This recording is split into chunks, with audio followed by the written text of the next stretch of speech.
Bon, moi, je propose qu'on commence doucement, Alice, si tu es d'accord? Oui, parfait. Ok, ça les fera arriver.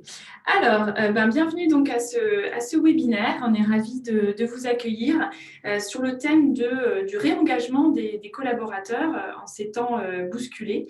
Ce webinaire fait partie d'un cycle que nous organisons avec Alice sur la question de l'innovation sociale comme réponse aux enjeux RH. On va vous expliquer un petit peu comment on a monté ce cycle et quelle est la genèse du projet. Mais avant cela, je vais laisser Alice se présenter.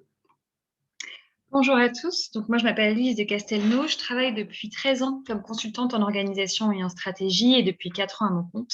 J'accompagne à la fois des entreprises sur des projets de transformation et notamment sur des projets de transformation de la fonction RH et des structures de l'économie sociale et solidaire ou de l'entrepreneuriat social sur des problématiques de développement, d'organisation ou d'innovation sociale. Et aujourd'hui, j'essaye de plus en plus de contribuer à créer des liens entre le monde de l'ESS et entre les organisations privées parce que je suis persuadée que c'est là que réside la clé pour répondre à certains enjeux et notamment les enjeux RH. Et comme c'est une conviction que je partage avec les Petites Rivières, c'est la raison pour laquelle nous travaillons ensemble et nous sommes réunis aujourd'hui pour vous présenter nos travaux. Merci. Donc, en ce qui me concerne, je suis Anne-Cécile Denis, donc cofondatrice de l'agence de conseil Les Petites Rivières. On est spécialisé en innovation sociale. On accompagne des projets très divers et variés, puisqu'on accompagne aussi bien des entreprises en démarche de RSE qui souhaitent innover dans leurs pratiques en lien avec les acteurs de l'économie sociale et solidaire. On accompagne des acteurs de l'économie sociale et solidaire sur leur développement stratégique, commercial, communication, RSE. Et puis, on accompagne aussi les territoires, les collectivités dans leur politique en faveur de l'innovation sociale. Alors, je vous disais, pourquoi ce cycle de webinaires, pourquoi cette thématique de l'innovation sociale au service des RH? Ça part, comme disait Alice, d'une rencontre déjà entre Alice et nous. On a eu l'opportunité d'accompagner en fait une entreprise dans le domaine de la propreté sur des questions de recrutement inclusif. Et ça nous a beaucoup interrogés, questionnés, intéressés d'aller plus loin sur cet enjeu. Comment innover dans ces pratiques et faire se rencontrer des enjeux, on va dire, assez business avec des enjeux de réponse à des enjeux sociétaux plus larges. Donc, pour ce faire, pour essayer d'approfondir le sujet, on a décidé d'aller regarder un petit peu quels étaient les outils, les leviers, les pratiques qui étaient mises en œuvre dans les entreprises. Nous, on avait notre vision, on va dire, de l'écosystème ESS et des solutions qui peuvent être proposées, mais on n'avait pas forcément la vision de ce que les entreprises souhaitent faire et quels étaient leurs enjeux. Et donc, on a interviewé une quinzaine d'acteurs, principalement des RH, mais aussi des personnes de la RSE oui, c'est ça, globalement, c'était RH, RSE, un petit peu innovation, pour comprendre leur lien à l'ESS, leurs problématiques et comment l'innovation sociale pouvait répondre à leurs enjeux. Donc, ce webinaire aujourd'hui, il est en partie issu de ça, en partie issu de notre observation terrain et en partie issu aussi de quelques recherches complémentaires qu'on a pu faire. Alors aujourd'hui, on a à peu près donc, 1h30, 1h15 ensemble. On va aborder il y aura 3 temps dans ce webinaire. D'abord, pourquoi parler RH en ce moment? Pourquoi la fonction RH est en première ligne? Ensuite, en quoi l'innovation sociale peut répondre aux enjeux que la RH rencontre et l'entreprise dans sa globalité rencontre en termes de réengagement des collaborateurs. Et pour finir, on aura le témoignage d'un acteur de l'économie sociale et solidaire qui est engagé sur ces questions en lien avec des entreprises et qui nous expliquera quelle est sa vision en fait de ces collaborations. Il s'agit de Solicycle, on vous les présentera tout à l'heure. Et puis on terminera par un petit point de méthodologie sur la façon dont nous, on accompagne les entreprises sur ces questions. Et je te laisse la parole, Alice, pour démarrer sur l'introduction. Merci beaucoup Anne-Cécile. Alors pour démarrer, pourquoi est-ce qu'aujourd'hui on vous parle d'organisation du travail dans ce contexte de crise? Parce que à peu près, enfin, après un peu plus d'un an, pardon, de crise sanitaire, les répercussions se font sentir sur tout un tas de pans de la société et le travail n'est pas épargné. Et de plus en plus d'études nous donnent des indications sur les impacts du Covid, notamment une étude de la DARES qui date du 28 mai dernier et qui nous apprend que 25% des travailleurs interrogés pointent la dégradation de leurs conditions de travail suite à cette crise. 33% pointent une augmentation de l'intensité de leur travail et 40% une augmentation de la pression psychologique qu'ils y subissent. Ça en fait un enjeu majeur aujourd'hui pour les organisations de tout type. Et dans ce contexte, la fonction RH est en première ligne. Alors pourquoi? Parce que déjà, lors de... Excuse-moi, est-ce qu'on peut passer à la slide suivante, pardon, Anne-Cécile? Merci, pardon. La fonction RH est en première ligne parce qu'en fait, déjà, elle a été très fortement mobilisée dès les débuts de la crise pour assurer la continuité du business. Donc, ça s'est traduit par d'abord la mise en place de protocoles sanitaires pour préserver la santé des collaborateurs sur le lieu de travail avant le premier confinement, mais aussi, une fois que le télétravail s'est généralisé, sur la préservation des conditions sanitaires en télétravail. Ça s'est aussi traduit par une forte contribution dans la mise en place des outils et des modalités de télétravail, que ce soit de la formation du personnel aux nouveaux outils collaboratifs utilisés, à l'accompagnement des managers dans l'encadrement à distance et ce que ça peut impliquer dans l'organisation du travail.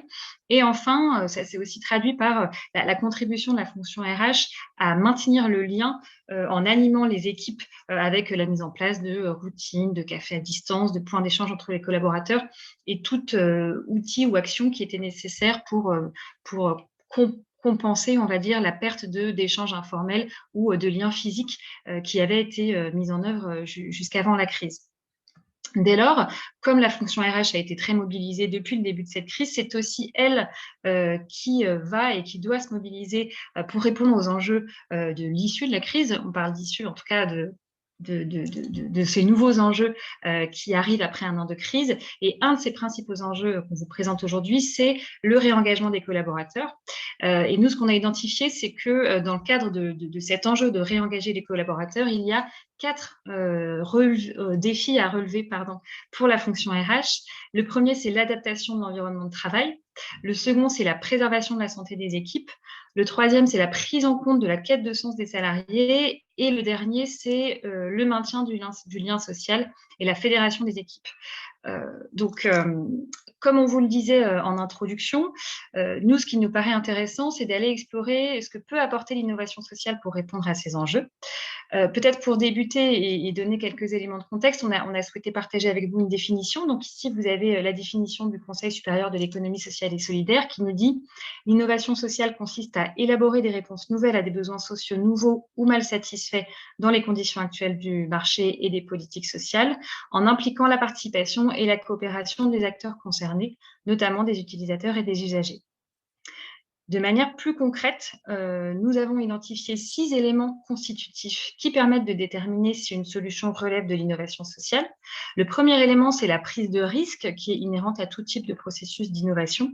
Le second, c'est que l'initiative peut être apportée par un partenaire externe, et on va vous en présenter beaucoup aujourd'hui, des partenaires du secteur de l'ESS qui ont développé des solutions d'innovation sociale. Mais cette innovation sociale ou ces solutions d'innovation sociale peuvent aussi émerger en interne dans les organisations et être portées par ces acteurs.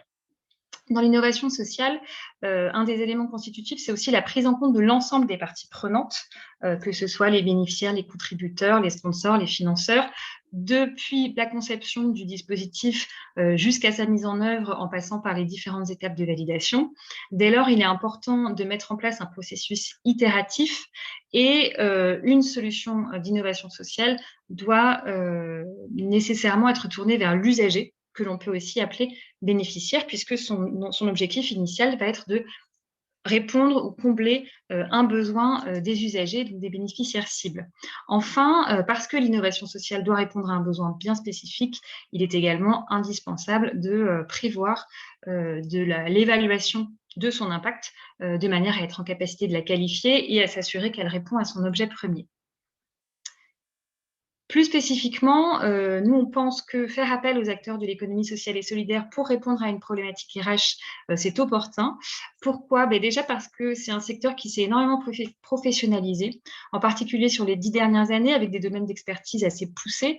Aujourd'hui, on compte 220 000 structures employeuses en France qui font travailler 2,3 millions de salariés, soit 10,5% de l'emploi. C'est aussi un secteur qui produit des solutions innovantes, ce qui est toujours intéressant quand on est dans un contexte évolutif avec des enjeux mouvants. Et ce sont des solutions, ce sont des acteurs qui permettent de mettre en mouvement l'organisation et d'expérimenter des dispositifs à petite échelle, même au sein d'une grande entreprise, avant déploiement généralisé si le test est concluant. Et ça donne une forme de souplesse qui facilite le traitement et la prise en compte des enjeux actuels. Enfin, et ça c'est ce qui est assez intéressant et ce qu'on aura l'occasion de voir avec Solicycle un petit peu plus tard, ce sont souvent des structures qui portent des solutions multidimensionnelles, c'est-à-dire que de plus en plus, les structures de l'ESS n'adressent pas une problématique de type humain, social, environnemental, mais conjuguent un ensemble de problématiques, ce qui permet donc derrière de répondre à plusieurs enjeux à la fois. Et du fait même que ce sont des acteurs issus du monde social et solidaire, c'est déjà en soi faire preuve, donner du sens à une initiative que de faire appel à eux, et ça peut dès lors démultiplier l'impact que ça peut avoir au sein d'une entreprise et notamment auprès des collaborateurs. Si l'on en revient aux 4 leviers de réengagement des collaborateurs qu'on a identifiés, le premier que nous avons évoqué est l'adaptation de l'environnement de travail. Donc, sur ce sujet-là, on observe plusieurs tendances. La première, c'est que le télétravail, qui commençait déjà à faire son chemin dans les organisations avant 2020 et qui avait déjà commencé à être mis en place avec un certain protocole dans beaucoup d'entreprises, aujourd'hui, c'est vécu presque comme un acquis par les collaborateurs, du fait aussi qu'ils ont pu observer pendant de longs mois, voire années, que la continuité opérationnelle n'était pas remise en cause par ce télétravail. Les personnes, ou en tout cas la catégorie de la population qui est plus sensible à ce sujet, ce sont les millennials, qui seraient, d'après une étude de l'ESSEC, 79% à vouloir continuer le télétravail, même quand il n'est plus obligatoire. Et ce critère de télétravail, selon une étude de l'APEC, c'est aussi un critère de choix pour 69% des cadres en recherche de poste qui évaluent l'intérêt qu'ils ont pour une offre en fonction de la possibilité de télétravailler. Une autre tendance qui, elle aussi, avait démarré avant la crise, mais qui s'est confirmée, c'est le développement du flex office et l'hybridation des espaces de travail. Ça, c'est une tendance qui est plutôt portée par les organisations pour des raisons de coût et qui a été encore encouragée et développée pendant la crise, puisque cette crise a permis de mettre en exergue le coût que représente l'installation d'un salarié dans un bureau. Et selon une étude de l'ARCEP qui date de 2019, il était estimé à 13 500 € par an, ce qui est conséquent. Pour terminer, et là c'est plutôt une tendance qui est une nouveauté apportée par la crise, c'est la nécessité de motiver les collaborateurs à revenir sur le lieu de travail en le rendant plus attractif, parce que même si ça n'est pas une généralité, pour certains d'entre eux, le télétravail a pu constituer un mode de fonctionnement agréable et équilibré, et il leur sera difficile de revenir sur site. Comment est-ce qu'on peut faire appel à l'innovation sociale pour répondre à cet enjeu-là? Alors, on peut déjà, dans la manière d'animer, de faire vivre le lieu de travail, s'inspirer d'autres lieux comme les tiers-lieux, qui sont de plus en plus nombreux, qui sont vraiment pensés comme des lieux d'innovation sociale et environnementale, et qui sont très tournés vers les bénéficiaires et on pourrait dire un peu, pas vulgairement, mais de manière un peu grossière, l'expérience utilisateur. On peut aussi, peut-être sans aller jusqu'à développer ou s'investir dans un tiers-lieu, mettre en place sur le lieu de travail des services à forte valeur ajoutée environnementale et sociale, à destination, là aussi, des collaborateurs. Ça peut être dans la restauration, ça peut être par de la livraison en mobilité douce, de la sensibilisation aux éco-gestes, et encore énormément de possibilités. Et puis, enfin, là encore, à peut-être une échelle un peu plus petite, on peut aussi innover dans l'agencement des bureaux et du mobilier, dans le choix des matériaux, dans la manière d'aménager et de penser le lieu de travail, toujours avec cette optique de penser à l'utilisateur, au collaborateur. Alors, quelques exemples de partenaires ESS qui sont spécialisés sur ces questions-là. Donc, sur le mobilier, par exemple, on trouve une structure qui s'appelle Extramuros, qui est une menuiserie solidaire, écologique et sociale qui est spécialisée dans le réemploi de matériaux, ou la structure SAS Minimum, qui, elle, a conçu son propre matériau créé à partir de déchets plastiques. Si on souhaite enrichir les services proposés aux collaborateurs, on peut aussi faire appel à des conciergeries. Donc, vous avez par exemple Félis ou la conciergerie solidaire qui propose des services de conciergerie en mobilisant, selon les différents services, leurs partenaires qui, pour la plupart, sont des partenaires à fort impact, soit avec un volet social, puisqu'il y en a qui font de l'insertion ou qui sont des entreprises adaptées, soit ou avec un volet environnemental. On peut aussi, sur la restauration, faire appel à des structures comme les marmites volantes ou baluchons traiteurs qui proposent aux entreprises et aux collectivités des repas bio et locaux, là aussi en faisant appel à de l'insertion. Enfin, on a aussi sur le volet plus environnemental, la gestion des déchets. Donc là, vous avez par exemple l'association Lemon Tree qui met à disposition des systèmes de tri dans l'entreprise et de sensibilisation au tri des déchets.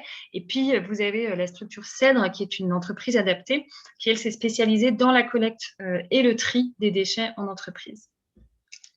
Peut-être Alice, je peux me permettre un Oui. petit complément. En fait, pour illustrer aussi ce que vient de dire Alice, nous, on a ces derniers mois accompagné en fait une association. Alors, c'est une très grande association du handicap. Je ne vais pas donner son nom parce qu'ils ne communiquent pas trop à l'externe sur leur projet pour le moment. Peut-être qu'ils le feront dans un deuxième temps. Mais qui a son siège social à Paris, dans le 13e, et qui a fait appel à nous typiquement parce que ça fait plus d'1 an que le self est fermé, évidemment. Donc, ils avaient un self tout à fait classique, comme on l'imagine, avec les plateaux qui sont sur des rails, etc. Et donc, ils ont décidé qu'il fallait complètement revoir en fait, cet espace. Ça occupe tout un étage. C'est plus du tout adapté. Demain, ils projettent qu'il y aura toujours du télétravail, pas à la même ampleur, mais il y en aura toujours. Donc, du coup, les équipes vont tourner. Ils projettent qu'ils vont avoir beaucoup plus de besoin d'espace de convivialité, de créativité. Ils projettent qu'ils vont effectivement avoir des enjeux d'attractivité. Donc, ils ont lancé un projet conséquent de réaménagement total de ce premier étage avec réflexion à la fois sociale et environnementale. Il se trouve que c'est une association du handicap, donc ils ont dans leur ADN aussi cet enjeu-là, mais ce n'était pas du tout le cas avant, ce n'était pas du tout appliqué à l'environnement de travail avant la crise. Et du coup, là, ce qui est intéressant, c'est que c'est une réflexion complètement à 360 degrés avec quelles solutions de restauration, donc des solutions plutôt frigo connecté, traiteur ponctuel, livraison de repas à domicile ou pas à domicile, enfin voilà, toutes ces réflexions-là. Le mobilier qui veulent plus éco-responsable et l'agencement des espaces très inspiré d'un tiers-lieu où on peut se rencontrer, travailler, déjeuner, se reposer, se ressourcer, passer un coup de fil perso, etc. etc. Voilà, donc ça nous a aussi inspiré et je pense que c'est une tendance lourde, mais il sera intéressant après de vous écouter sur le sujet. Je te repasse la parole, Alice. Merci. Le deuxième levier qu'on a identifié dans le réengagement des collaborateurs, c'est la santé. Donc, les tendances qu'on observe sur ce sujet, c'est d'abord qu'il y a une responsabilité des organisations qui s'est accrue dans le contexte de crise sanitaire et qui oblige les différentes directions, et comme on l'a dit, la DRH en particulier, à anticiper et à mettre en œuvre des dispositifs adéquats de préservation de la santé des collaborateurs. Il y a aussi une hausse des risques sanitaires qui sont liés au télétravail et qui vont perdurer si le télétravail continue, même de manière adaptée. Parmi les risques qu'on constate, il y a des risques sur le plan physique, pour des raisons ergonomiques, parce que tous les collaborateurs n'ont pas la possibilité d'être correctement installés quand ils travaillent de chez eux, et aussi parce que la limitation des déplacements a un impact sur la santé. Mais le télétravail a aussi des répercussions sur le plan mental, avec une hausse, dans certains cas, de l'isolement ou du ressenti d'isolement des collaborateurs, et aussi une hausse de la charge mentale qui peut peser au sein du foyer sur certaines populations, et en particulier sur les femmes. Enfin, pas uniquement du fait du télétravail, mais de manière générale, on observe une dégradation de la santé psychique du fait des mesures de distanciation sociale sur le lieu de travail et ailleurs qui ont augmenté là aussi cette sensation d'isolement. Et puis, il y a aussi l'anxiété qui est provoquée par la crise économique en cours et à venir, directement impactée par le Covid. Selon l'étude du ministère du Travail, enfin de la DARES, pardon, que nous vous mentionnions tout à l'heure, 23% des salariés ont un risque élevé de dépression, ce qui est plus du double par rapport à ce qui avait été mesuré en 2019. Et selon cette même étude, les risques psychosociaux liés aux conditions de travail ont sensiblement augmenté pour 11% des actifs, parmi lesquels sont surreprésentés, comme je le disais à l'instant, les femmes, les cadres et les professions intermédiaires et certains secteurs des services comme les activités bancaires et activités d'assurance. Parmi les solutions d'innovation sociale qui peuvent être mises en œuvre, et il y en a certaines qui sont déjà déployées de manière assez générale dans les entreprises et qui ne datent pas de la crise, il y a tous les systèmes de hotline et de cellules d'écoute qui sont proposés aux salariés. Il y a aussi tous les systèmes de mesure de bien-être des salariés par des baromètres. Ce qui est intéressant, c'est que la tendance à la mesure dans les années passées était plus faite de manière générale dans une logique de communication sur la prise en compte du bien-être des salariés de la part des entreprises. Et aujourd'hui, ce qu'on nous a rapporté, c'est que ces baromètres sont plus utilisés dans une logique de s'assurer que la continuité opérationnelle est possible et qu'il n'y a pas, enfin, que l'entreprise en tant qu'organisation n'est pas en risque face à des difficultés psychiques ou des difficultés sanitaires rencontrées par les collaborateurs. Enfin, parmi les solutions d'innovation sociale possibles, il y a aussi la sensibilisation des collaborateurs et la formation des managers aux questions de santé au travail, que ce soit des questions de santé physique, mais aussi des questions de santé mentale et psychique. Parmi les partenaires auxquels il est possible de faire appel, et là qui ne sont pas nécessairement que des partenaires de l'URSS, pour certains ce sont aussi des startups qui ne se définissent pas nécessairement comme startups sociales. Vous avez des structures qui proposent des services ou de la sensibilisation aux questions du bien-être, comme par exemple l'association Joam, qui est une entreprise adaptée, ou la startup Montmartin.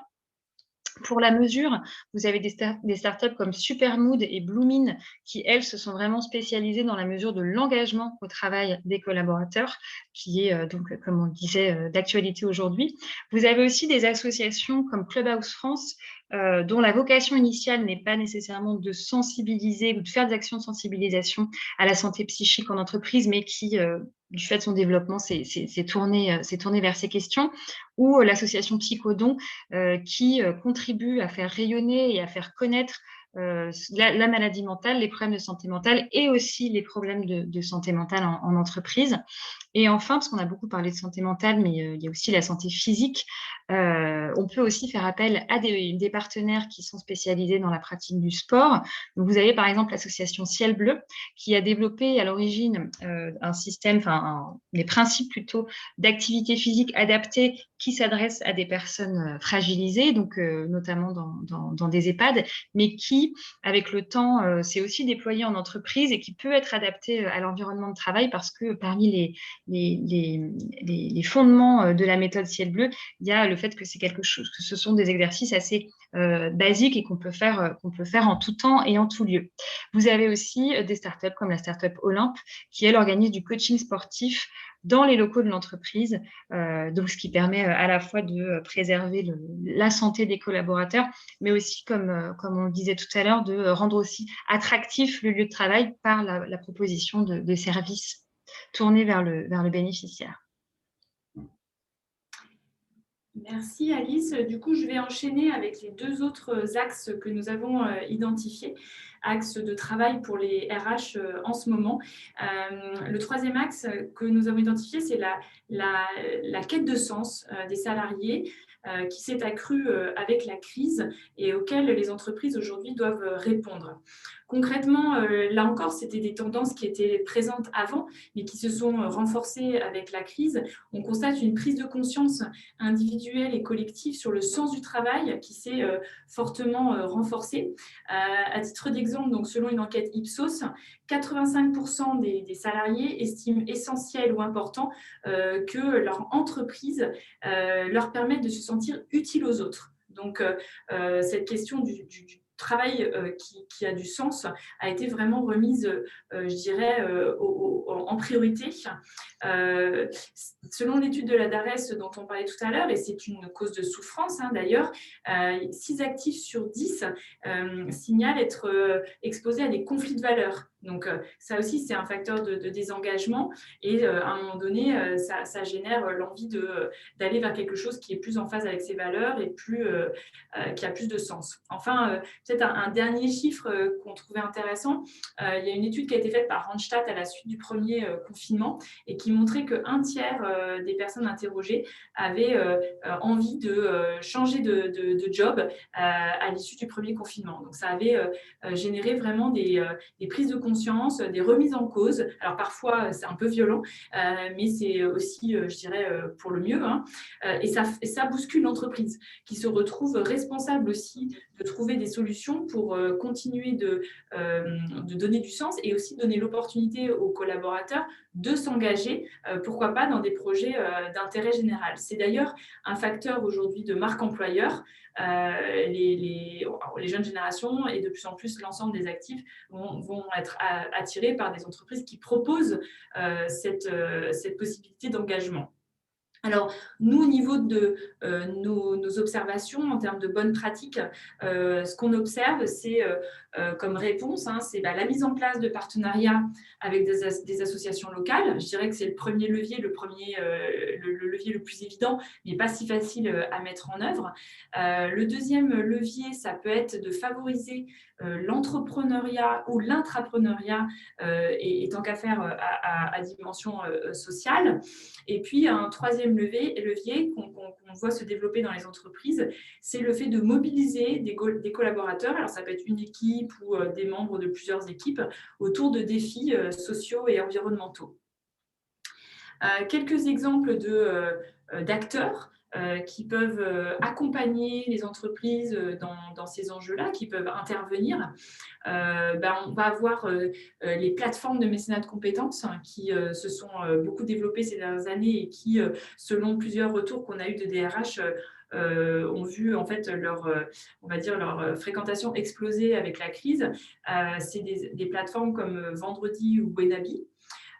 Et puis, on a des acteurs historiques du bénévolat de compétences, du mécénat de compétences que sont Pro Bono Lab ou Planète Urgence, qui vont mettre en relation des salariés avec des projets d'intérêt général, soit sur le temps de travail, soit en dehors du temps de travail. Les différentes formules existent.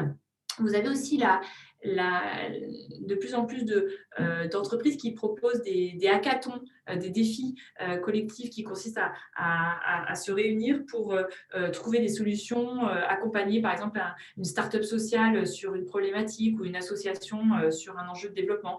Des acteurs comme Make Sense, La Ruche et aussi Pro Bono Lab proposent ce genre d'animation.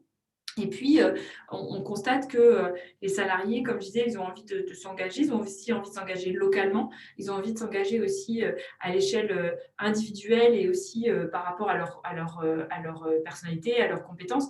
Ça peut être aussi à travers l'accompagnement de jeunes décrocheurs ou de personnes en difficulté, avec des associations comme Nos quartiers ont du talent ou encore Sans chance sans emploi qui permettent à des professionnels d'agir en tuteur auprès de personnes en situation de fragilité. Voilà, et enfin, quatrième axe qui a été cité en introduction, l'enjeu de fédérer, maintenir le lien social en ce moment. Alors, le lien social a été fortement mis à mal, évidemment, par le télétravail. Ce qui est intéressant, c'est que, par exemple, il y a une étude qui a été faite par Malakoff Humaniste qui montre que 39% des télétravailleurs ressentent une dégradation du lien social, même s'ils disent avoir des liens très réguliers avec leur manager et leur équipe.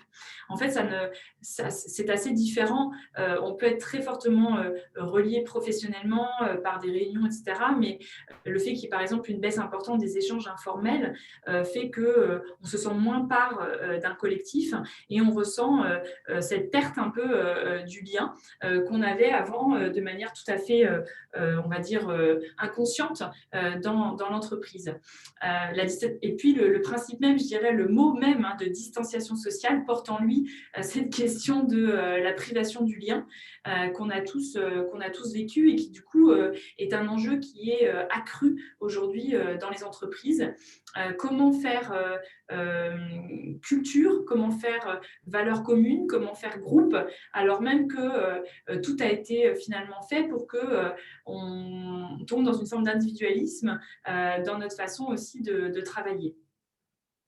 Donc, quelques solutions qu'on a pu observer à travers nos entretiens et nos recherches, c'est par exemple la mise en place de communautés de pairs. Alors, ça va être des communautés qui peuvent avoir des intérêts communs, des intérêts qui peuvent être extra-professionnels ou professionnels, mais finalement, ce dont on se rend compte, c'est que l'entreprise gagne à avoir des ambassadeurs, à avoir des collaborateurs qui animent aussi ces communautés et qu'on s'éloigne d'une approche très top-down. C'est pas la communication interne et les initiatives de l'entreprise qui seules peuvent maintenir le lien social. C'est beaucoup par la dynamique entre pairs, par des communautés, un peu à l'image d'ailleurs des réseaux sociaux finalement, mais au sein de l'entreprise, qui prennent aujourd'hui encore plus d'ampleur.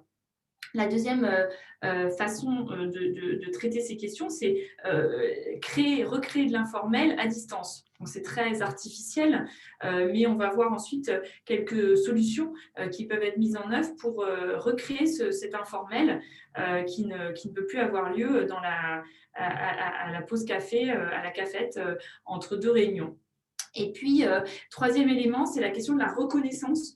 Un des leviers de la culture et de l'appartenance à un groupe, c'est la reconnaissance par ses pairs, pas uniquement par son manager. Donc, l'innovation, elle réside là aussi dans la façon dont on peut créer de la reconnaissance, créer du feedback. C'est aussi comme ça que les collaborateurs vont continuer de se sentir appartenir à une entreprise et à une culture commune. Donc, quelques exemples. En l'occurrence, il y a peu d'acteurs de l'économie sociale et solidaire aujourd'hui qui sont positionnés sur ces sujets, mais ça pourrait arriver. Mais du coup, on a mis ici quelques bonnes pratiques d'innovation sociale qui peuvent être faites soit seules, soit avec des partenaires plus start-up. Par exemple, donc, dans cette question de la convivialité à distance, vous avez un acteur comme le Social Bar qui a proposé finalement ce qu'il appelle le Social Bar hors les murs, mais des temps de recréer de l'informel à distance, ou encore l'application Donut qui permet à deux personnes de façon randomisée en fait, de se retrouver autour d'un café virtuel et de faire connaissance. Donc, c'est ça aussi, quand je disais recréer de l'informel, c'est parler à des gens à qui on n'a pas l'habitude de parler en dehors de son manager et de son équipe directe. Alice parlait de Supermood, c'est une startup qui permet aussi, par exemple, de faire de la reconnaissance par les pairs. Donc, chaque semaine, de dire je voudrais donner un like à telle personne, je voudrais applaudir telle initiative. Et c'est par cette dynamique aussi qu'on peut répondre à cet enjeu de reconnaissance. Le sport comme réponse à la santé, mais comme réponse aussi au lien social. La mise en place de challenges sportifs à distance, c'est pas mal développé au cours de ces derniers mois, avec des acteurs comme Kipling ou United Heroes qui proposent des défis collectifs ou individuels avec souvent un pendant application web qui permet de faire connaître ses scores et de créer une dynamique collective. Et puis, évidemment, tous les outils collaboratifs qui ont évidemment pris une place très importante dans notre quotidien, mais qui sont absolument essentiels à la fois pour collaborer et pour échanger de manière… un Slack, par exemple, c'est un petit peu plus utilisé pour l'informel et ça permet de séparer aussi le pro du moins pro. Alors, maintenant, on va passer à un témoignage, mais peut-être avant cela, je vois qu'on a 5 minutes par rapport à notre timing. Avant qu'on passe au témoignage de Solicycle, je vous propose de prendre la parole les uns les autres. Si vous avez des remarques, des questions, même peut-être que vous n'êtes pas d'accord avec certaines choses, c'est tout à fait OK pour vous exprimer. On est un petit groupe ce matin, donc n'hésitez pas à rebondir sur ce qui a été déjà présenté jusqu'à présent.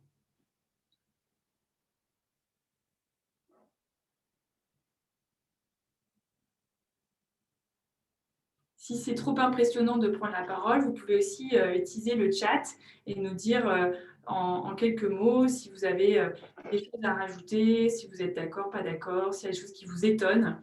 Voilà, c'est toujours sympa d'avoir vos réactions et ça enrichit aussi pas mal le débat. Monsieur Tissot, vous voulez intervenir? Oui, tout à fait. Merci. Oui, pour ma part, je trouve que c'est un On ne vous entend pas beaucoup. Je ne sais pas si vous pouvez monter le son. Je vais voir ce que je peux faire. Est-ce que ça va mieux? Oui, ça va Oui. Un petit peu mieux. Bon, pour ma part, je trouve que c'est très pédagogique. C'est à la fois structuré, illustré, concret. Donc, je me félicite d'y participer et j'attends avec intérêt le témoignage qui va suivre. Merci, monsieur. Merci.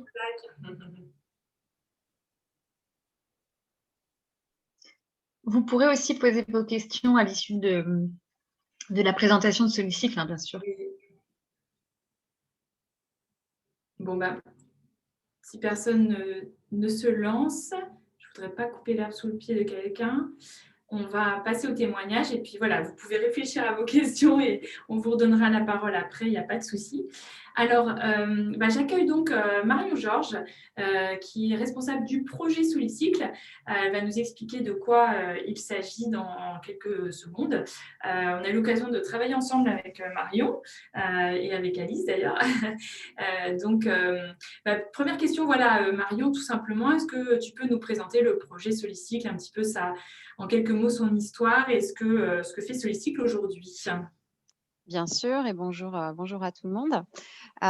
Donc, on va être, puisqu'on est deux, hein, il y a mon collègue Pierre-Emmanuel Bermond, donc moi je suis la directrice de Solicycle et Pierre-Emmanuel est chargé de développement. Donc, on va vous présenter brièvement qui est Solicycle. Donc, Solicycle, c'est un projet de l'économie sociale et solidaire qui est porté par une association qui s'appelle Études et Chantiers Île-de-France depuis 2007. Donc, c'est un projet qui a plus de 15 ans d'existence. Donc, aujourd'hui, ce sont 8 ateliers vélo présents sur 5 départements d'Île-de-France qui emploient, forment et accompagnent environ 90 salariés en parcours d'insertion à un instant T. Nous les formons à la mécanique cycle et nous les accompagnons dans leur projet de retour à l'emploi durable à l'issue de leur contrat chez nous. Donc, au-delà du volet insertion, c'est également un projet de promotion des déplacements à vélo auprès des particuliers et des organisations. Et c'est un projet de promotion d'économie circulaire via la réparation et la remise en état des vélos. Donc, on lutte contre les déchets.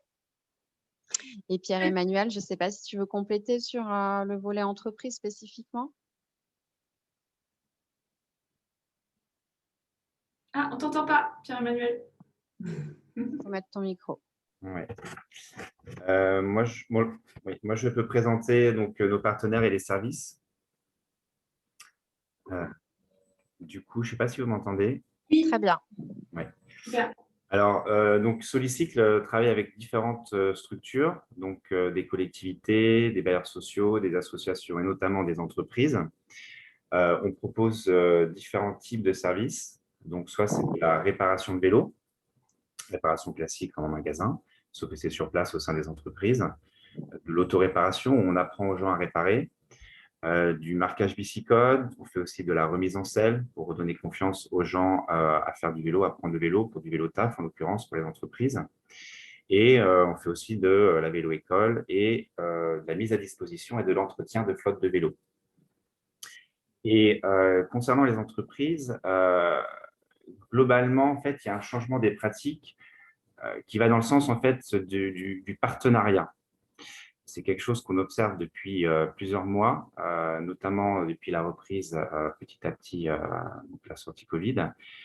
On voit que les entreprises ont besoin non plus de faire uniquement une prestation sur un one-shot, mais d'instaurer en fait une régularité dans les prestations, en l'occurrence dans les prestations de vélo.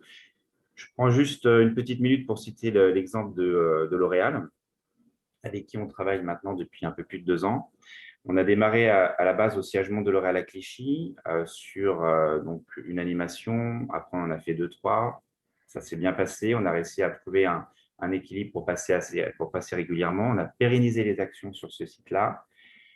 Et ensuite, on a réussi à faire des ateliers sur les 5 sièges de L'Oréal et sur 3 sièges d'une façon pérenne, soit 2 fois par mois, soit 1 fois par mois, soit 1 fois par trimestre. Voilà. Donc, il y a vraiment cette idée de partenariat qui est vraiment beaucoup plus probant dans la relation qu'on a, nous, avec les entreprises. Okay, super, c'est très clair. Du coup, peut-être une question pour Marion ou Pierre-Emmanuel ou les deux. Par rapport à tout ce qui a été dit ce matin sur les enjeux de réengagement des collaborateurs et les 4, on va dire, sous-thèmes, est-ce que vous pouvez nous dire en quoi Solistic, en fait, il répond à ces thèmes-là, peut-être pas sur les 4, mais en quoi ça apporte des solutions sur ces sujets-là, concrètement? Oui, c'est vrai qu'on s'y retrouve assez bien. Sur le sujet d'adapter l'environnement de travail, c'est vrai que proposer des solutions vélo en entreprise, ça permet de faciliter les déplacements et d'encourager les déplacements, des déplacements qui sont adaptés à la crise sanitaire. Donc, adapter l'environnement de travail, ça passe aussi par comment je vais à mon travail. Sur le sujet de revenir en présentiel, puisque la démonstration du télétravail a été faite, moi, je pense que l'entreprise doit se démontrer comme un lieu de vie et de bien-être qui propose des services à ses collaborateurs. Donc, celui-ci qui travaille avec les entreprises, notamment avec des conciergeries, mais pas uniquement, pour proposer des services de réparation aux salariés. Donc, ils peuvent se rendre en vélo au travail, puisqu'ils savent que sur place, ils auront la possibilité de le faire réparer. Et ces services favorisent aussi les échanges entre collaborateurs quand ils se retrouvent sur place au niveau de notre stand et les échanges aussi avec Solistic. Donc, c'est vrai que voilà, sur cet enjeu-là, on se retrouve assez bien.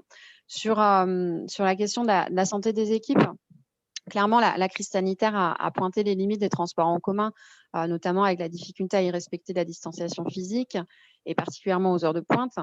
On y est exposé aux contaminations par contact avec les surfaces. Et à l'inverse, le vélo est un geste barrière en soi et diminue le risque de contracter le virus puisqu'il permet la distanciation physique, il réduit les risques de contamination par contact avec les surfaces. Il désengorge aussi les villes et permet une activité physique qui renforce le système immunitaire. Mais avant même l'apparition de la crise sanitaire, c'est vrai que le vélo avait déjà démontré ses bienfaits sur la santé. On a quelques chiffres issus d'études récentes. Les salariés cyclistes ont 15% d'arrêt maladie en moins. Les risques de développer un cancer et des maladies cardiovasculaires pour les cyclistes sont diminués de 45% et 46%. Et bon, je ne vais pas dérouler tous les chiffres qui existent, mais ce qu'on peut aussi retenir, c'est que 81% des pratiquants d'un mode actif comme la marche ou le vélo s'estiment satisfaits de leur qualité de vie au travail, contre 70% pour les voyageurs en transport en commun et 65% pour les automobilistes. Donc, voilà, je pense que c'est à prendre en considération côté entreprise. Pour la quête de sens des salariés, Solistic propose une action solidaire engagée pour l'insertion des publics éloignés de l'emploi et également une action qui favorise l'économie circulaire. Donc, voilà, les retours qu'on a, nous, de nos partenaires, que nos partenaires ont, leurs collaborateurs, vont vraiment dans le sens de trouver du sens en s'engageant avec Solistic. Et sur l'aspect fédérer et maintenir le lien social, parmi l'offre de services que mon collègue vient de vous présenter, on propose des ateliers d'autoréparation. On apprend donc aux collaborateurs à réparer eux-mêmes leur vélo. Donc, c'est un moment où on favorise l'échange de savoir-faire entre les participants. Les collaborateurs font eux-mêmes en s'entraidant avec les conseils de nos équipes. Donc, c'est un moment très fédérateur et qui permet de se retrouver et de renforcer et de maintenir le lien social. Voilà ce que je peux en dire. Pierre-Emmanuel, tu voulais compléter? Moi, je peux compléter par rapport au développement des partenariats et des relations que j'ai avec les internes. J'ai remarqué que la grande différence, c'est que maintenant, en fait, il y a une volonté qui émane en fait du top management de prendre en compte en fait cet enjeu de la mobilité douce, ce qui n'était pas le cas, ce qui était moins le cas auparavant. On sent qu'il y a vraiment une prise de conscience du top management pour justement proposer des services autour du vélo nous concernant, mais globalement autour de la mobilité douce pour justement ce que disait Marion, le bien-être des salariés, etc. Donc, je pense qu'il y a une vraie prise de conscience à ce niveau-là.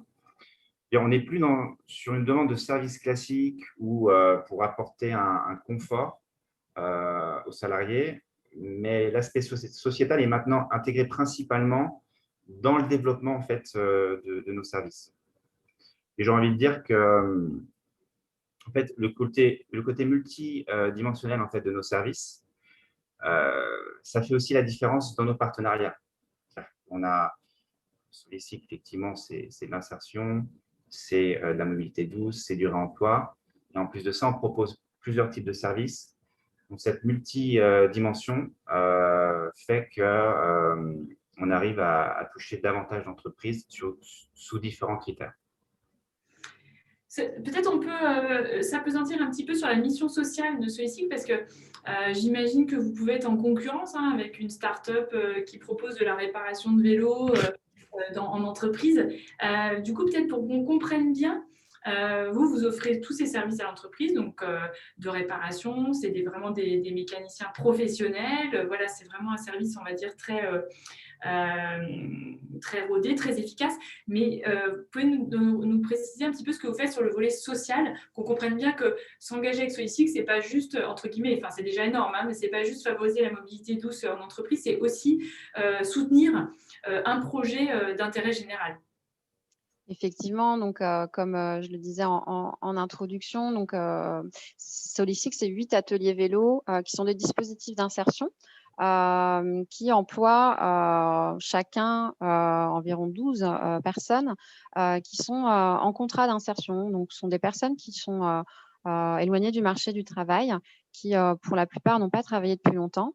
Et au cours de leur contrat chez nous, on va leur apprendre un métier, donc la mécanique cycle, mais également les accompagner dans les difficultés qu'elles rencontrent, qui sont d'ordre administratif ou autre, logement, gestion d'un budget. Voilà, ça peut être très varié en fonction des personnes. L'objectif, c'est qu'à l'issue de leur contrat d'1 an chez nous, chaque personne parte avec un emploi ou une formation qui correspond à leur projet. Donc, leur projet peut être dans le secteur de la mécanique cycle, mais ça peut être tout autre chose. Donc, on a un taux de sortie qui est d'environ 72%, si je ne dis pas de bêtises. Donc, 72% des personnes qui nous quittent au bout d'1 an partent pour un emploi ou une formation qualifiante.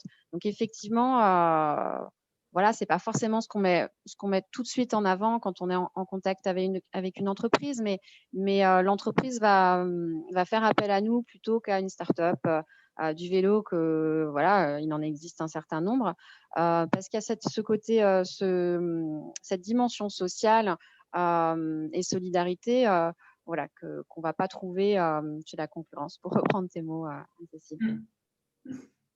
Ça marche. Alice, est-ce que tu avais une question? J'ai des questions. Parmi nos travaux et ce qu'on essaye de démontrer, c'est qu'il y a un intérêt à nouer des partenariats entre entreprises et monde de l'ESS qui sont à l'origine des mondes assez différents. Et en fait, je voulais vous demander si vous pourriez un peu nous raconter déjà vous, parce que j'imagine que ce n'était pas le cas dès le début, comment vous avez décidé de proposer des services aux entreprises et pas uniquement aux collectivités. Quels a priori vous avez dû dépasser déjà de votre côté pour le faire? Quel blocage ça a pu représenter en interne? Et puis, quels a priori vous avez pu aussi rencontrer du côté des entreprises, et peut-être que vous les rencontrez encore d'ailleurs, au moment de vous faire connaître, de nouer ces partenariats? Alors, le comment et le pourquoi du début de nos partenariats avec les entreprises, ça a été en partie dû à des éléments réglementaires, puisque les plans, ce qu'on appelait les plans de déplacement entreprise ou plans de déplacement inter-entreprise, donc aujourd'hui appelés plans de mobilité, sont devenus obligatoires pour les entreprises de plus de 100 salariés au 1er janvier 2019, si ma mémoire ne me fait pas défaut. Donc, il y a eu voilà, cette obligation qui est venue créer un- une envie, un besoin voilà, auprès des entreprises. Par ailleurs, on avait quand même déjà des partenariats en entreprise, mais c'est vrai que voilà, cette obligation a fortement augmenté, nous, notre part dans nos ventes de partenariats entreprises. Sur les a priori, et je laisserai Pierre-Emmanuel compléter ou me contredire si je dis des bêtises,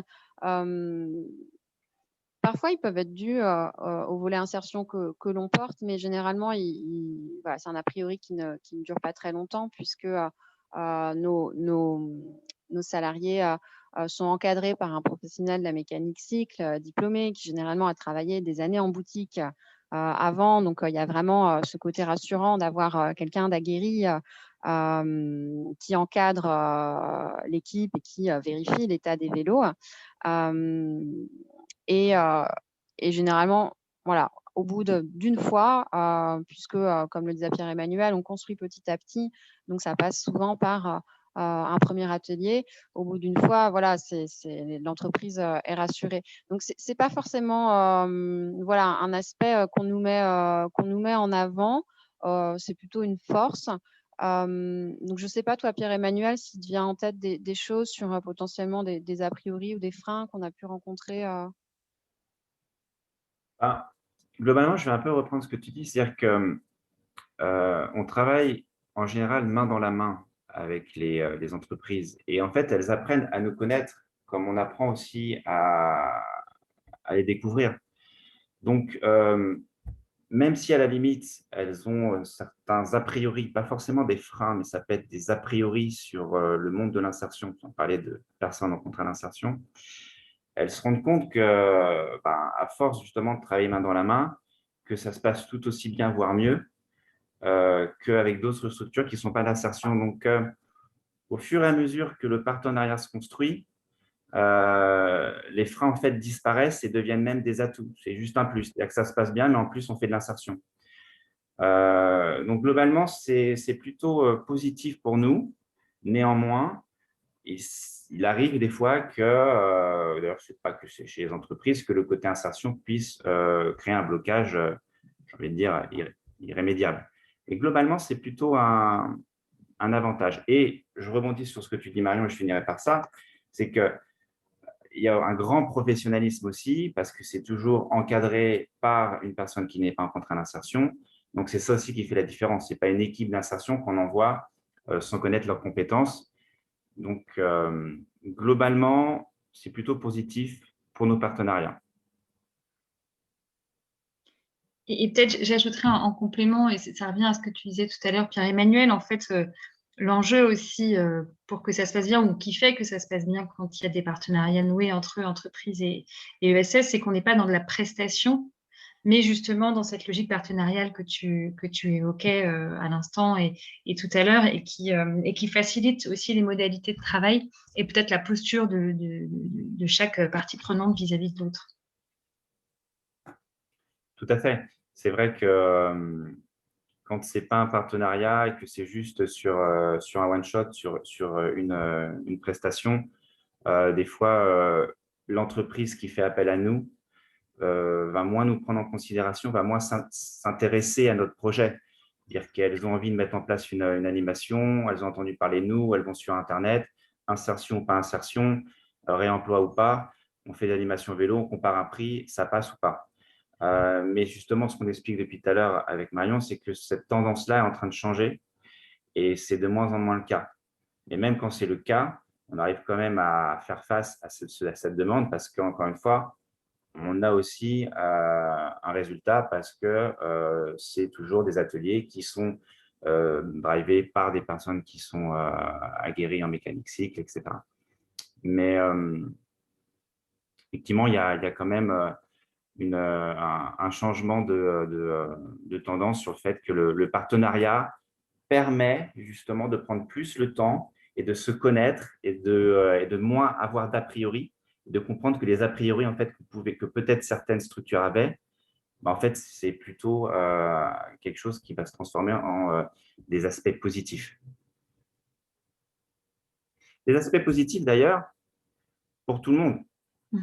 Euh, pour les personnes en contrat d'insertion, parce que c'est très valorisant et en entreprise, pour nous, parce on est ravis de faire des animations d'entreprise, mais valorisant aussi pour les entreprises qui font appel à une structure d'insertion. Donc, tout le monde est gagnant au final, globalement. Super. Alice, je ne sais pas si tu avais encore une question, sinon on peut peut-être passer la parole. C'était bon pour moi. Ok, donc du coup, je vous propose de laisser la parole aux personnes qui nous écoutent ce matin, si elles ont des questions si vous avez des questions pour Marion et Pierre-Emmanuel sur le projet Solicycle, ou des réactions ou des témoignages. Peut-être que vous avez mis en place des partenariats avec des acteurs de l'ESS, peut-être que vous voulez aussi en parler. Donc voilà, n'hésitez pas à prendre la parole, à rebondir sur ce témoignage.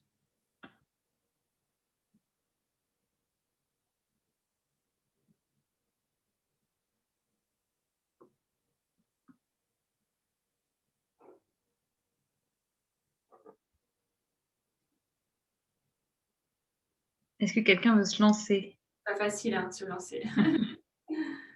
Moi, je veux bien faire juste une remarque. Aurélie Dedon, ICAD. Je travaille sur les projets d'innovation sociale chez ICAD, qui est donc un groupe immobilier. Et moi, je retiens que je ne pense pas qu'il y ait justement d'opposition chez les entreprises. Au contraire, je pense que le sujet de l'insertion, c'est un sujet qu'on nous demande de traiter et de renforcer en termes d'ambition. Et donc, quelque part, ce serait un outil ou un levier supplémentaire pour aussi promouvoir l'insertion et donc nous, quelque part, mettre en œuvre des objectifs qu'on a de fait dans nos stratégies RSE. Alors, ce n'est pas forcément le cas de toutes les entreprises, mais en tout cas, pour nous, c'est le cas. Donc, voilà, moi, typiquement, je suis en train d'interroger mes collègues de la foncière tertiaire pour leur demander si vous connaissez, si ça pouvait être intéressant. Donc, c'est, je pense, une solution vraiment intéressante qui nourrit à la fois la relation client et le fait de mettre plus de services dans nos immeubles. Et le sujet de la mobilité, c'est un vrai sujet. Et en même temps, du coup, cette dimension insertion. Donc, voilà, c'est très intéressant. Bravo, merci. Merci Aurélie pour ce retour super positif. Peut-être Marion, Pierre-Emmanuel, vous avez un regard, hein, je pense, sur le secteur de l'immobilier, peut-être même des expériences. Je ne sais pas si vous voulez rebondir aussi sur ce que dit Aurélie. Oui, alors, c'est pas moi qui gérait le partenariat, mais on a travaillé avec ICAD pendant longtemps sur certains sites, notamment le site du Millénaire. Donc, voilà, enfin, pour répondre à ta question, Anne-Cécile, c'est une expérience qu'on a eue par le passé, qu'on serait ravis de renouveler. Après, on est souvent contacté par des promoteurs immobiliers dans le cadre de projets d'appel d'offres type Réinventons Paris, le Grand Paris, la Seine, voilà, tout ce qui a réinventé dans le cadre des grands projets de renouvellement urbain de ces dernières années et des années à venir, parce que justement les sujets de la mobilité sont maintenant intégrés avant même voilà, les constructions et cet aspect de tiers-lieux ou de locaux en rez-de-chaussée qui seraient ouverts sur le quartier, qui favoriserait le lien social, qui proposerait des choses en lien avec l'économie circulaire, avec le vivre ensemble, voilà, sont de plus en plus voilà, intégrés dans les cahiers des charges et on est beaucoup contacté par des promoteurs immobiliers sur voilà, des projets de construction.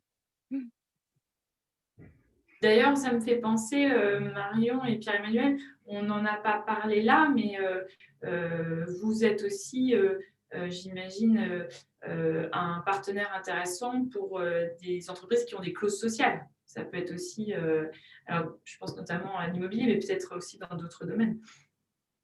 Oui, tout à fait. On répond. Alors, Aujourd'hui, c'est plus côté collectivité qui lancent des marchés, par exemple, de maintenance de leur flotte de vélos et qui intègrent des clauses sociales notamment. Donc oui, nous, on est familier de l'exercice de répondre à des marchés. Mais c'est vrai qu'aujourd'hui, je ne peux pas témoigner de marchés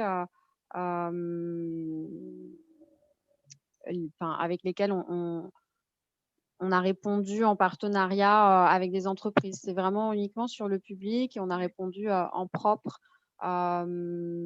Mais voilà, il y a quand même une ou deux grosses entreprises du vélo qui ont fait appel à nous pour sous-traiter le volet insertion puisqu'il y avait une clause sur un marché public. Donc oui, ce sont des choses qui sont tout à fait possibles. Ouais.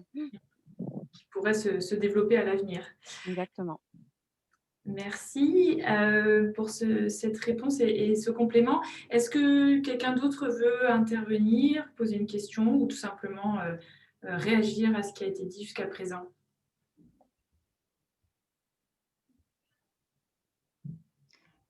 Peut-être. À nouveau, je voudrais abonder. Allez-y, on ne vous entend pas beaucoup, mais on vous entend un peu. Allez-y, on vous écoute. Monsieur Tissot. Bon, je vais essayer de... Oui. Oui, donc je suis dirigeant de l'économie, dans l'économie sociale et solidaire, spécialisé dans l'inclusion du handicap par le travail. Et il y a deux points sur lesquels je veux confirmer. C'est la relation partenariale déjà avec les donneurs d'ordre, on va dire, qu'il faut encourager, cultiver, parce que c'est fécond, c'est une posture qui est féconde de part et d'autre. Le deuxième point, c'est que les entreprises me paraissent aujourd'hui engagées dans une transformation de leur modèle d'affaires et orientées vers la RSE, la RSO, et qu'il est nécessaire pour tous, à la fois pour la direction, le management, les collaborateurs, d'avoir un modèle. Or, le modèle, il est aujourd'hui que nous avons encore, celui du bureau tel que nous le connaissions au début 2020 et qui est devenu totalement obsolète. Il est impératif de créer ce nouveau modèle, un nouveau modèle, donc de façon dispersée, puisque toutes les entreprises ne peuvent pas s'engager dans la même direction, et ce n'est pas souhaitable. Mais je trouve que les illustrations que j'ai entendues me paraissent y contribuer. Donc, je voulais les saluer et puis souligner cette perspective. Merci. Merci pour ce retour.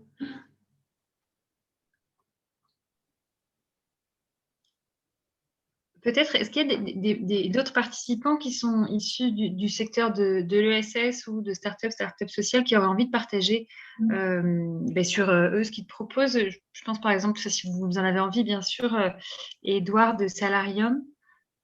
N'hésitez pas, oui. Profitez pour présenter ce que vous faites.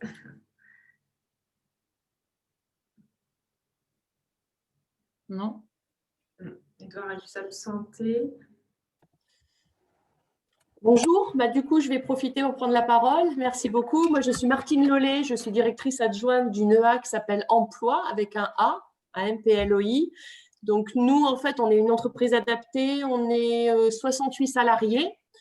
Donc, on est sur 2 établissements, Beauvais et Nanterre. Donc, nos salariés sont des personnes en situation de handicap. Et nous, en fait, notre stratégie de développement, on l'a actée depuis le début, depuis 2010. En fait, sur un axe double, l'axe social, comme toutes les entreprises adaptées, donc comme un hub en fait entre le monde du secteur adapté et le reste du marché du travail. Et sur la partie offre de services, puisqu'on est une entreprise de services, on a choisi de développer des solutions et des services qui embarquent au maximum du logiciel, du digital, sachant que le sourcing en fait de nos salariés, c'est majoritairement des personnes infra-bac qui donc ont acquis des compétences dans leur métier précédent, ont eu un accident de santé, n'ont pas pu être reclassés et donc se retrouvent avec le double handicap en fait, à la fois le handicap acquis par leur métier et un handicap avec une employabilité qui est très faible dès lors qu'on n'est pas à l'aise avec les outils qu'on manipule tous aujourd'hui. Et en plus, le télétravail a encore plus accentué cette nécessité. Voilà, donc c'est l'axe sur lequel nous nous sommes développés. Donc, on travaille majoritairement dans des prestations du secteur tertiaire, dans les directions métiers RH et services généraux. Donc, soit en fait en co-traitance avec des acteurs, parce que c'est un facteur d'accélérateur, c'est un facteur accélérateur pour pouvoir grandir plus vite. Donc, soit sur des prestations de conciergerie d'entreprise, où on peut rejoindre donc, le témoignage qui a été fait précédemment, où nous, en fait, on intervient dans des immeubles donc pour assurer une prestation sur site, et à la fois avec des solutions logicielles, parce que ce sont des applis intranet, parce qu'il faut envoyer des mails, parce qu'il faut travailler avec des fournisseurs, il faut prendre des rendez-vous, il faut organiser les agendas. On a également développé une prestation en fait, de traitement du courrier. Donc, courrier, alors c'est un peu réducteur. Aujourd'hui, on va plus parler de flux, parce qu'il y a de moins en moins de lettres, mais il y a plein d'autres choses. Il y a des coursiers, il y a des crédocs, il y a des plis, il y a tout un tas de choses. Donc, là où ça permet à nos salariés d'acquérir aussi ces compétences métiers, puisque nos salariés doivent en fait traiter, digitaliser, numériser et adresser jusqu'à l'utilisateur final, donc le pli qui lui est destiné. Et la dernière solution qu'on a développée, c'est une solution dont on est propriétaire, un peu comme un éditeur de logiciels. On a développé une solution pour prendre en charge la gestion administrative des visites médicales des salariés de nos clients. Donc, pourquoi ça? Parce que d'abord, c'est obligatoire. Toutes les entreprises sont soumises à cette obligation-là. C'est pérenne. Et dans les entreprises, c'est pas informatisé, c'est pas traité par les SIRH parce que c'est tellement spécifique aux législations de chaque pays que souvent les SIRH ont des visions un peu internationales, donc voilà, ils vont pas développer quelque chose qui soit spécifique à la France. Et donc on s'est dit, pour nous, c'est un super levier. Donc, on a un centre de service aujourd'hui de 16 personnes qui opèrent au quotidien le suivi de la gestion administrative. Donc, on gère à peu près 45 000 salariés qui sont répartis dans plus d'une vingtaine de grandes entreprises et ces salariés passent leur visite médicale dans à peu près 3 000 centres en France. Donc, voilà un peu comment on se développe depuis 10 ans avec toujours, OK pour développer une offre de service, mais il faut, et d'une, qu'elle réponde à un besoin métier, et de deux, qu'elle nous permette de pouvoir embarquer de l'informatique, du digital et des nouveaux outils. Et donc, le projet social avec donc cette volonté d'être un hub et d'accélérer. Alors, le rythme est après différent, bien évidemment. Il faut faire du sur-mesure pour favoriser le retour dans le reste du marché du travail. Je ne sais pas si vous avez des questions par rapport à ça. On peut laisser le temps au groupe de réagir. En tout cas, c'est très clair et vous avez bien illustré, je trouve, la capacité d'innovation des acteurs de l'économie sociale et solidaire et des acteurs du secteur du travail protégé et adapté en particulier. Je trouve que ça illustre vraiment parfaitement ça. Oui, et tout à l'heure, la question se posait aussi de la manière dont on adresse nos clients. En fait, on adresse nos clients de plus en plus en parlant de valeur ajoutée.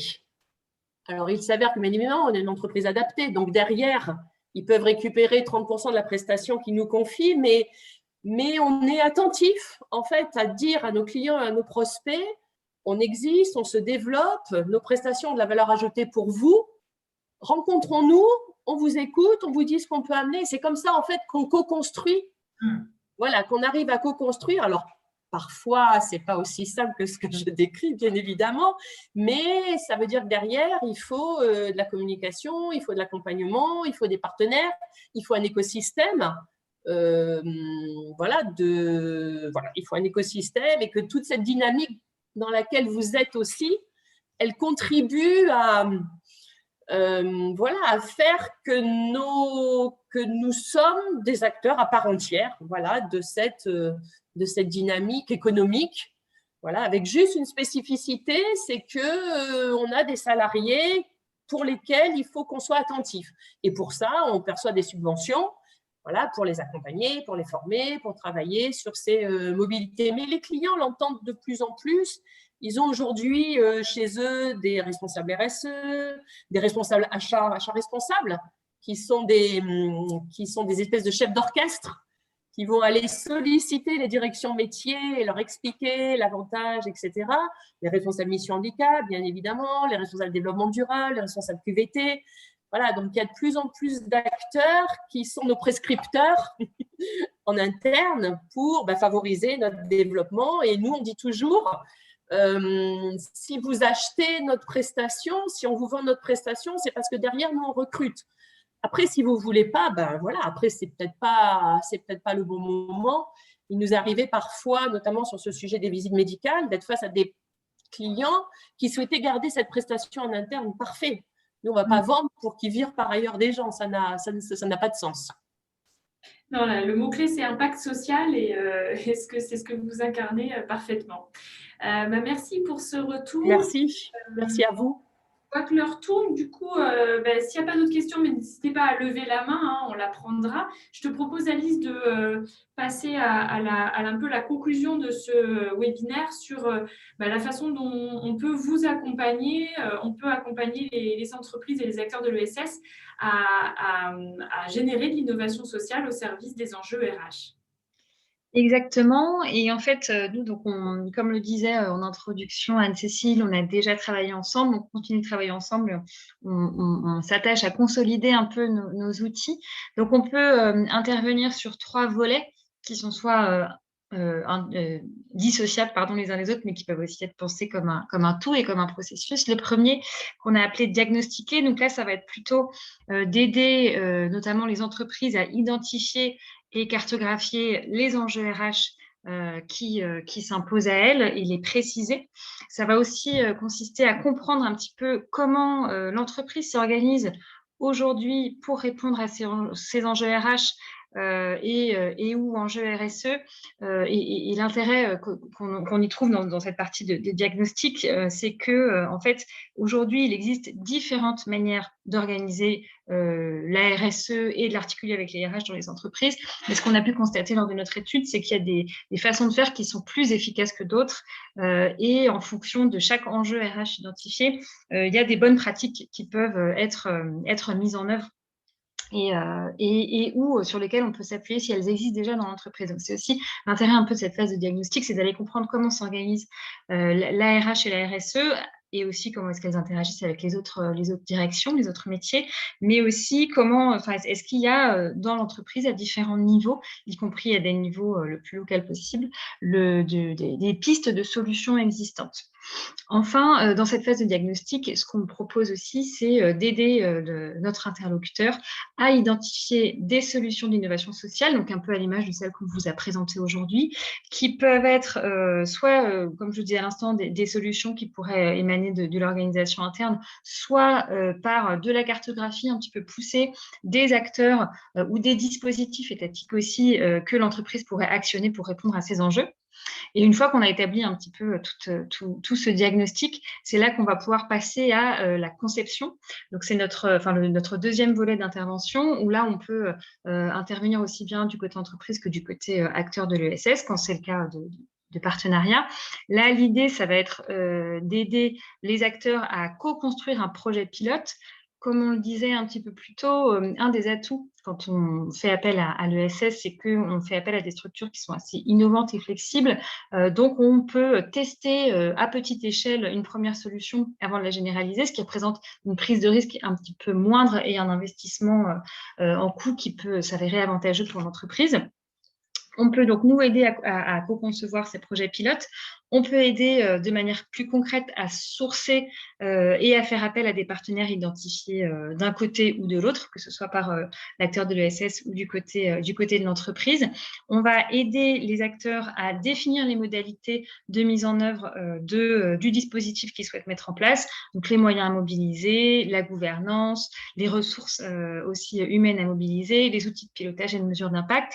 Et puis, une fois qu'on a mis en œuvre le pilote, on peut aussi accompagner les acteurs à faire un peu un retour d'expérience et préparer une généralisation. Et c'est là qu'on arrive à la troisième phase qu'on a appelée acculturer, qui consiste d'une part à aider les organisations à partir d'un pilote qui a réussi et le généraliser et le déployer à plus large échelle dans l'entreprise en prenant en compte les spécificités d'organisation de l'entreprise. Et en ce sens, notre expertise, on va dire, de conseil aux entreprises nous aide à aborder ce point-là, même si on est sur de l'innovation sociale ici. Mais ça va aussi être, parce que c'est indispensable dans le déploiement, tout ce qui est formation des acteurs clés aux enjeux et aux acteurs de l'écosystème ESS, par exemple. Et ça peut aussi se traduire par l'accompagnement à la mise en place d'une organisation pérenne pour porter la solution d'innovation sociale mise en place, mais aussi d'autres solutions d'innovation sociale, c'est-à-dire mettre en place un petit peu une dynamique d'animation qui permette, le jour où d'autres enjeux viendront se présenter à la structure, de nouveau d'identifier de manière efficace la meilleure solution d'innovation sociale adaptée. Donc, sur l'ensemble de ces axes de travail, on a différents outils et différentes manières de travailler. Ce qui nous intéressait là aujourd'hui, c'était de vous faire un petit focus, justement, quand on est en phase de co-construction. Il y a un enjeu qui est fort à ce moment-là, puisque c'est là que se noue le partenariat entre l'entreprise et l'acteur de l'ESS. Et comme on l'a vu un peu dans nos témoignages, c'est la manière dont sera conduit ce partenariat, donc cette phase de pilote qui pourra déterminer les modalités de coopération par la suite. Donc là, on vous a listé un petit peu les éléments clés qui doivent être pris en compte quand on construit le pilote avec un partenaire ESS, donc du point de vue entreprise, mais ça peut aussi être du point de vue partenaire ESS, les éléments à faire valoir quand on propose à une entreprise de nouer un partenariat. Donc, je le disais un peu tout à l'heure avec le visuel précédent, mais il y a une phase de cadrage qui est assez importante dans la mise en œuvre du pilote.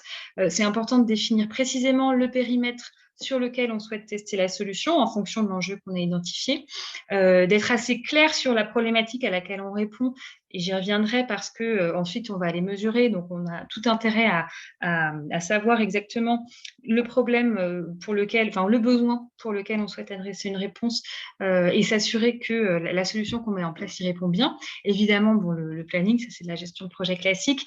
Les acteurs clés dans une logique de RACI et dans une logique un peu transversale aussi, c'est-à-dire qui est responsable de ce pilote, qui est contributeur, à quelle hauteur et pour quel objectif.